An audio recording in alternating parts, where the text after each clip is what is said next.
ಮನುಷ್ಯನ ದುಃಖಕ್ಕೆ ಮೂಲ ಕಾರಣ ಆಸೆ ಎಂಬುದನ್ನು ಸಾರಿ ಬದುಕಿನ ಸಾರ್ಥಕತೆ ವಿಚಾರಗಳನ್ನು ಸ್ವತಃ ಆಚರಿಸುವ ಮೂಲಕ ಇತರರಿಗೆ ಅರಿವಿನ ಜ್ಞಾನದ ಬೆಳಕೆ ಬುದ್ಧರ ಬೋಧನೆ ಉದಾತ್ತ ಜೀವನಕ್ಕೆ ತಳಹದಿಯಾಗಿದೆ ಎಂದು ಬಸವ ಕಲ್ಯಾಣ ಅನುಭವ ಮಂಟಪ ಟ್ರಸ್ಟ್ನ ಅಧ್ಯಕ್ಷರಾದ ನಾಡೋಜ ಡಾಕ್ಟರ್ ಬಸವಲಿಂಗ ಪಟ್ಟದೇವರು ಹೇಳಿದರು.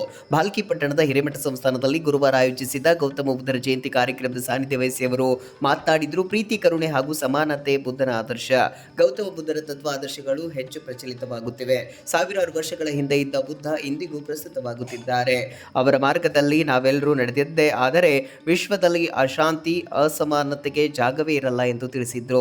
ನೇತೃತ್ವ ವಹಿಸಿದ ಹಿರೇಮಠ ಸಂಸ್ಥಾನದ ಪೀಠಾಧಿಪತಿ ಗುರುಬಸವ ಪಟ್ಟದೇವರು ಮಾತನಾಡಿ, ಪ್ರಪಂಚಕ್ಕೆ ಶಾಂತಿ, ಅಹಿಂಸೆ ಮಾರ್ಗವನ್ನ ತೋರಿಸಿದ ಬುದ್ಧ ಆಸೆ ದುಃಖಕ್ಕೆ ಮೂಲ ಎಂದು ಜಗತ್ತಿಗೆ ಸಾರಿ ಸನ್ಮಾರ್ಗದಲ್ಲಿ ನಡೆಯುವಂತೆ ಸಲಹೆ ನೀಡಿದ ಮಹಾಪುರುಷ ಎಂದು ತಿಳಿಸಿದ್ರು. ಹಿರೇಮಠ ಸಂಸ್ಥಾನ ಕಾರ್ಯದರ್ಶಿ ಮಹಾಲಿಂಗ ಸ್ವಾಮೀಜಿ, ಬಸವಲಿಂಗ ಸ್ವಾಮೀಜಿ ಸಮ್ಮುಖ ವಹಿಸಿದ್ರು. ಈ ಸಂದರ್ಭದಲ್ಲಿ ಪ್ರಮುಖರಾದ ಬಂಡೆಪ್ಪ ಶರಣರು, ಸಂತೋಷ್ ಅಡಪದ್, ಸವಿತಾ ಬೂರೆ ಸೇರಿದಂತೆ ಹಲವರು ಇದ್ದರು.